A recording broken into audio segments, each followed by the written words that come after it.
Hi friends, आपण मैंने केवे तो देखी नथिबे एमिति रुसिया आ एमिति रोसई। तो आसतु आज देखा फुलकोबी तरकारी को कलर आलू भजा भात नुआ रुसिया सहित चलतु देखा। एपट्रे सब परिया कटा सरची आ सब ये परिया पड़ी ए सब ठाकर रही एठी कौनटा ये सिझा देखा गरम अच्छी आलू एठी फुलकोबी रुसिया को देखो देखो या भर कौन बस देखना गरम गरम भात खीरी हो खीरी सहित फुलकोबी तरकारी बढ़िया बढ़िया।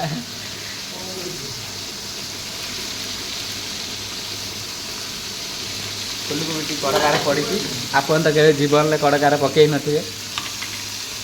एबे देखो स्वाद अनुसार लुण टे कड़का को छाटिदेवे जोर करके छाटिए। खड़िका कौटी अच्छी खोज खोजी खाजिक आणिकी एबे खड़िका नब नहीं देखिया फुल रे खड़िका कौटी अच्छी खोजा हम यही हलदी स्वाद अनुसार पहला एबे जोर जबरदस्ती मन इच्छा रागिकी गुले जिते पर्यंत फुलकोबी पुड़ी न जाए बेसी पुड़ीनी पिता नाकि फोपार दब लास्ट। एबे टिके समय भिडटा को रखुची कहीं ढंका होगा ना है पुणी देखे रुसिया थकी जा शोई पड़ती हेल्पर से शोक फोन झील से गपुंट। एबे देखिया फुलकोबी घोड़ा है कि नहीं फुलकोबी कौन से भजा प्रोसेस चलती भात हो आसला देखिया भात टी चेक करपटे बेला बासन धुआ जाऊँगी देखिया टिके समय पुणी आसिया भात टी गुला चलती भात चेकिंग भात है बोधे मुहर एक्सप्रेशन भी जना पड़ी शाबाश आ किसी समय अपेक्षा करिया। एबे फुलकोबी थाली काढ़ी देखिया फुलकोबी केते कौन है फुलकोबी है आसला फुलकोबी हवा भितर आमर पियाज कटा हम अदा रसुण पेस्ट ग्लास रे गरीब लोक तो ग्लास रे छेचा ही देखिपे कैमेरा खराब अच्छी देखा हम आडजस्ट करनी जी देख ढेर धुआ होटर फुलकोबी सेपटर भात आ गोटे पियाज कटा हम पियाज कहीं दीटा पियाज एड़े बड़ बड़ पियाज दीटा कटा हम देखिया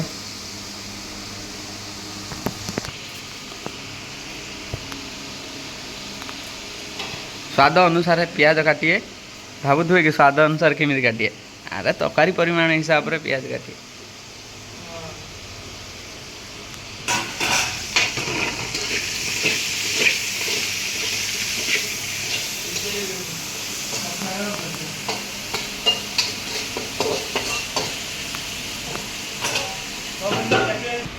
फुलकोबी हो सारा पर काढ़ीदेवे आपण मान हिसाब से तेल 5 किलो खंडे ढालीदेवे ढाली सारा पर तेल को टे गरम हवा पर्यंत अपेक्षा करिए जमी आमर ये अपेक्षा कर देखा जाऊ तापर कौन गोटे खोजिए किसी खोजिए हाँ तापर सीधा कटा होता प्याजटा को कड़का मझी फोपाड़ दे देखिए केमी फोपाड़ देंगे एमती फोपाड़ दे ये धीरे फोपाड़े तुम जोर फोपाड़ तेल फेल जमी छिटकी तुम मुहर पूरा पड़ियो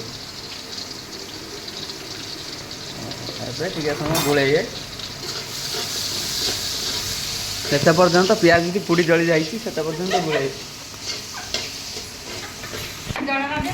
एत बड़ बड़ दीटा रुसिया अच्छा जे भात तली नागिगला गला है सेपटर पियाज पुड़ी की जलिकी निआ नागिगला देखा जाऊ रुसिया स्पीड आउ देखा जाऊ कौन होपटर पियाज जलीगला पुड़ी की निआ नागिगला पियाज भात एपटर गला हम हाँ देखिए भात केमी गला जाए आराम से भात गला जी भात टी गाड़ा प्रोसेस चालू अच्छी भात एमती धीरे धीरे पानी बाहर आपन तो केवे 14 वर्ष देखी न थे। एबे तरकारी कौन हालत टे देखा निजे लास्ट को खड़िया धरिया पड़ा ब्लॉग बनेना खड़िया धरवे हाँ ये पियाज टी जलीगला गैस टी बढ़ेदवा टे पूरा कला पड़ा पर्यंत जलिया देखी पारे कैमेरा को भर पकई दूसरी एपट्रे आमर देखु बड़ गाड़ी गाड़ी ପିଆଜଟି ହେଇ ଆସିଲା ପରେ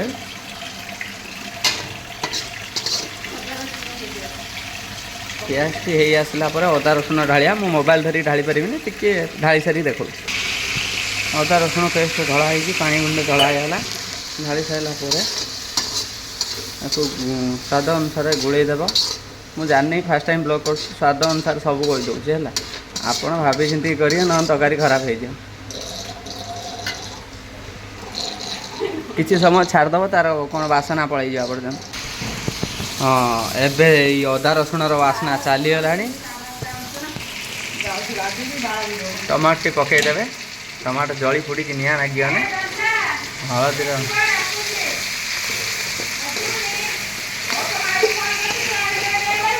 ସ୍ୱାଦ ଅନୁସାରେ ଟିକେ ଲୁଣ ଫୋପାଡ଼ି ଦେବେ। ତାପରେ ଟମାଟୋର ସିଝା ନାକି ଲୁଣ ଫୋପାଡ଼ି ଗୋଟେ ବଡ଼ ଆଡ଼ଭାର୍ଟାଇଜର ସେପଟରୁ ଠିଆ ହେଇକି କହୁଛନ୍ତି ଜାଳ କମ୍ କରିଦେ, ନହେଲେ ତରକାରୀ ପୋଡ଼ିଯିବ। ଦେଖନ୍ତୁ 3-4 ଜଣ ପୁରା ଲାଗିଛନ୍ତି। ଏ ଗୋଟେ ରୋଷିଆ, ସିଏ ଗୋଟେ ହେଲ୍ପର, ଇଏ ଗୋଟେ ହେଲ୍ପର। ଜଷ୍ଟ ଟିକେ ଖଣ୍ଡେ ପାଣି ଦିଆହେଉଛି। ପାଣି ଡାଇରେକ୍ଟ ଏଠୁ ହାତରେ ଦିଆହେଉଛି।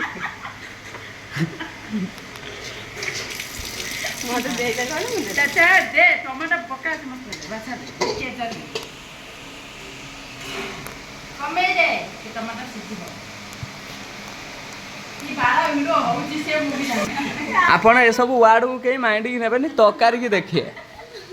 ତରକାରୀଟି ଭଲ ଲାଗୁଛି କି ନାହିଁ ଦେଖିକି କହିବେ। ୱାର୍ଡକୁ କେହି ନେବେନି, କାହିଁକିନା ଫାଷ୍ଟ ଟାଇମ୍ ବ୍ଲଗ୍ କରୁଛନ୍ତି।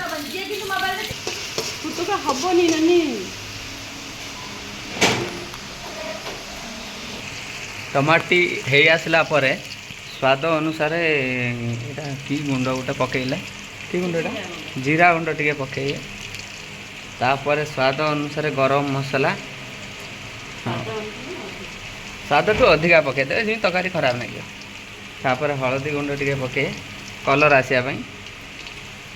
ତାପରେ କରିଣ୍ଡର ପାଉଡ଼ର, ଦେଖିପାରୁଥିବେ ହଳଦୀଗ୍ରାମର ନା ରୁଚିର, ମୁଁ ବ୍ରାଣ୍ଡ ବି ଚେଞ୍ଜ କରିଦେନି।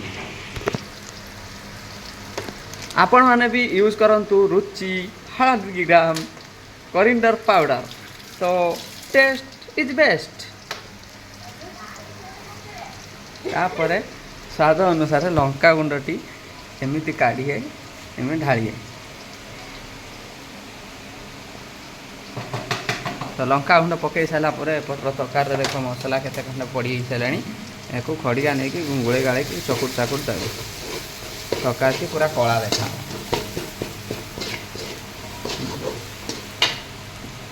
ତାପରେ ଲୁଣ ପକାଇ, ଲୁଣ ଡାଇରେକ୍ଟ ବଡ଼ ଡବା ଲୁଣ ପକାଇଥିଲୁ।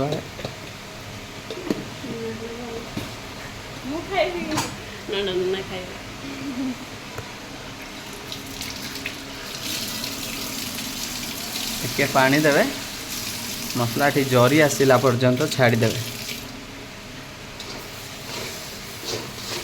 ତ ଆସଇ ଆଗକୁ ପୁଣି ମସଲା ହେଇଗଲେ ସେତିକି ସମୟ ଟିକେ ଆପଣମାନେ ଟିକେ ତ କ'ଣ ମୁଁ ଭିଡ଼ିଓ କାଟି ଦେଇଥିବି, ଦେଖିନେବେ ଆଉ। ମସଲାଟା ହେଇଗଲା ପରେ ସବୁ ଢାଳି ଢୁଳି ଦେଇକି ଗୋଳେଇ ଦେବେ। ଏଇରକମ ଗୋଳେଇ ଗାଳେଇ ଦେବେ କିଛି ସମୟ। ଆଉ ସବୁ କଷା ହେବା ଭିତରେ ତୁମେ ବି ଯଦି ଭଲିକି ରୋଷେଇ କରିଥିବ ସବୁ ଛିଙ୍କିବ।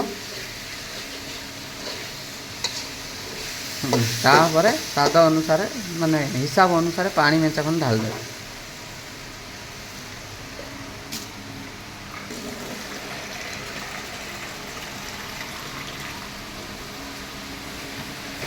କଷାଟା ହେଇ ଆସିଲା ପରେ ଟିକେ ଆଉ ଗୋଳେଇ